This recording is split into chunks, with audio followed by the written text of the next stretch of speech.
Halo semuanya, perkenalkan nama saya Gede Agus Kujana. Pada kesempatan kali ini saya akan mendemonstrasikan fitur-fitur yang ada pada aplikasi Volunteer Task, yang dimana aplikasi ini adalah aplikasi untuk manajemen penugasan relawan lapangan. Oke, langsung saja di sini untuk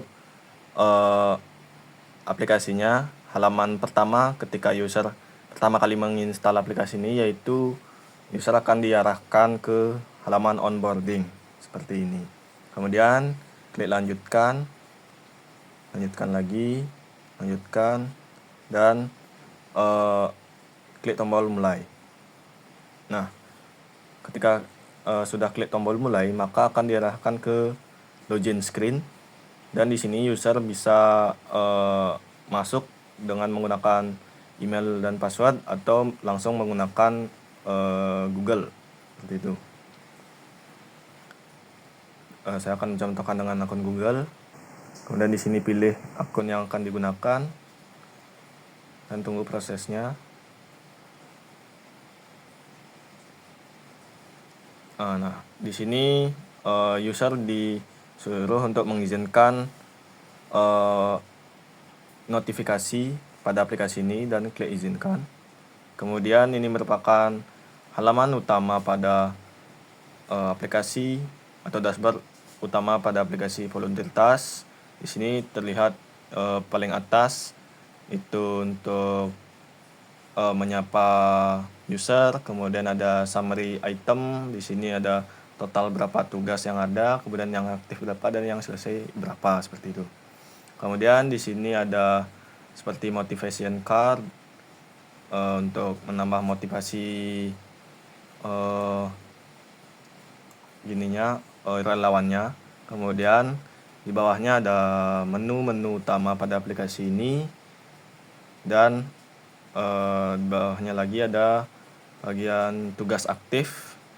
Di sini ada 3 kategori, ada mendesak, ada prioritas, dan ada yang biasa, seperti itu.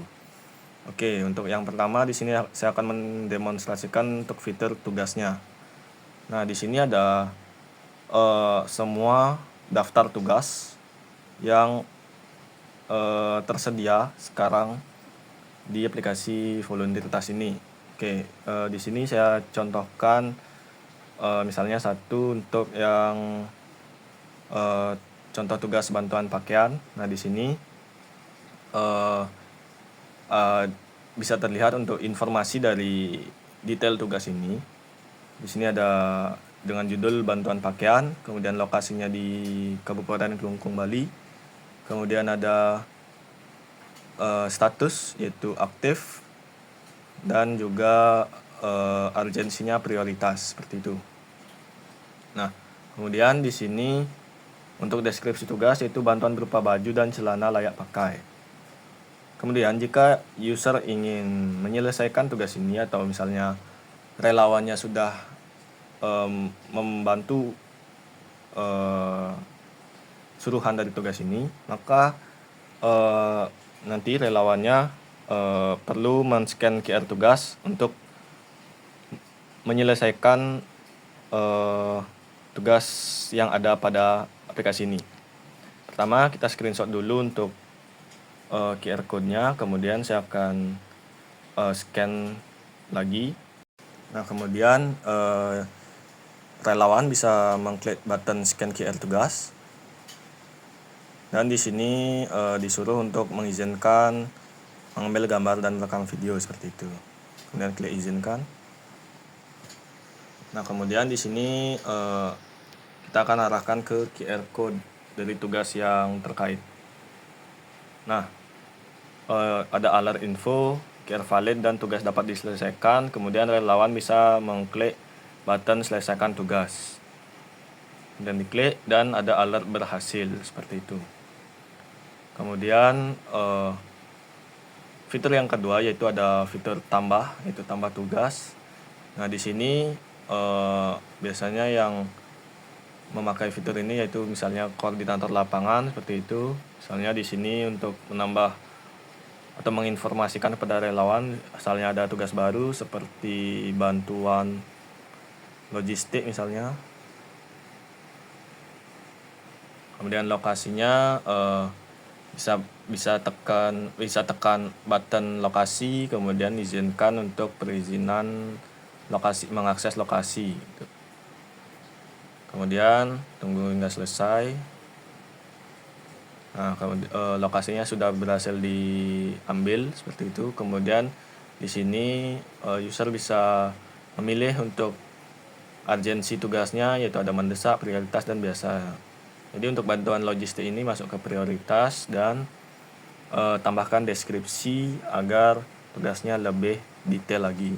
Itu misalnya bantuan berupa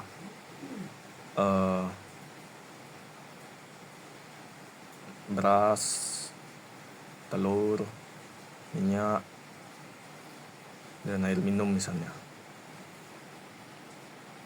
Kemudian di sini bisa tekan button simpan tugas dan ada alert berhasil dan tugas berhasil ditambahkan. Nah, jadi untuk mengecek apakah tugas tersebut memang berhasil sudah ditambahkan, bisa dicek di fitur tugas.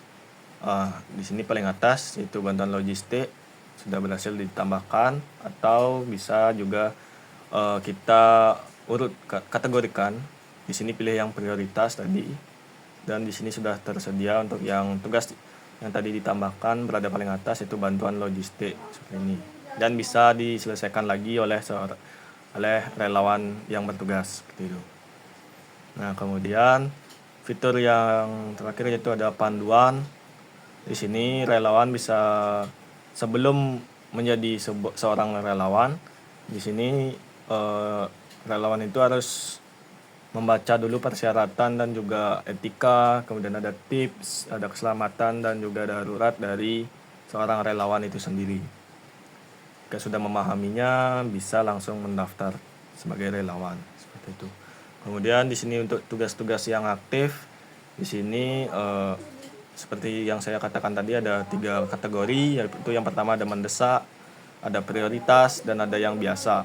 Di sini untuk yang mendesak dan untuk yang lainnya itu bisa diklik tugasnya, misalnya yang mendesak ya. Misalnya ini yang paling pertama, distribusi obat, dan akan langsung diarahkan ke detail tugas lagi. Seperti itu. Nah, oke, mungkin itu untuk yang di halaman utamanya. Kemudian di bottom navbar aplikasi ini yaitu ada home, ada tugas, ada profil. Di bagian tugas maka akan masuk ke daftar tugas yang tersedia, semua daftar tugas seperti itu. Kemudian yang terakhir ada profil. Nah, di sini ada profil dari user. Di bagian paling atas yaitu ada informasi user seperti nama. Di sini bisa diedit, misalnya ingin mengedit namanya menjadi apa, misalnya bebas. Kemudian klik simpan dan tunggu hingga selesai, dan ada alert berhasil, profil berhasil diperbarui seperti itu.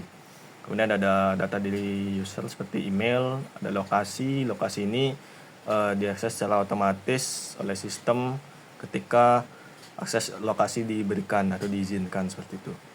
Nah, di sini ada fitur login dengan fingerprint. Nah, ketika user mengaktifkan fitur ini, maka ketika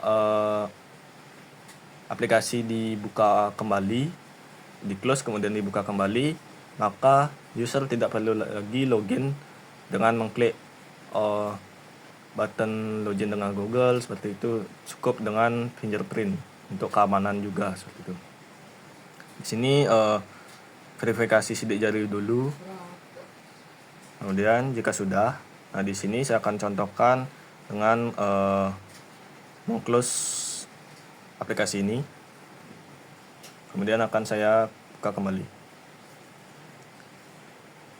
Kemudian saya buka kembali untuk aplikasinya. Tunggu, ini merupakan splash screen-nya. Dan nah di sini user tinggal sentuh sensor sidik jarinya dan akan diarahkan ke dashboard utama lagi seperti itu. Oke. Nah, yang terakhir di sini saya akan mencontohkan untuk yang fitur Firebase Cloud Messaging atau FCM. Di sini saya trigger melalui Firebase. Nah, di sini untuk notifnya sudah berhasil terkirim dari Firebase Messaging atau dari FCM-nya. Di sini aplikasi ini sudah berhasil untuk menerima notifikasi ya dari Firebase. Nah, jadi mungkin sekian yang bisa saya sampaikan. Jika ada salah kata, saya mohon maaf. Saya ucapkan terima kasih.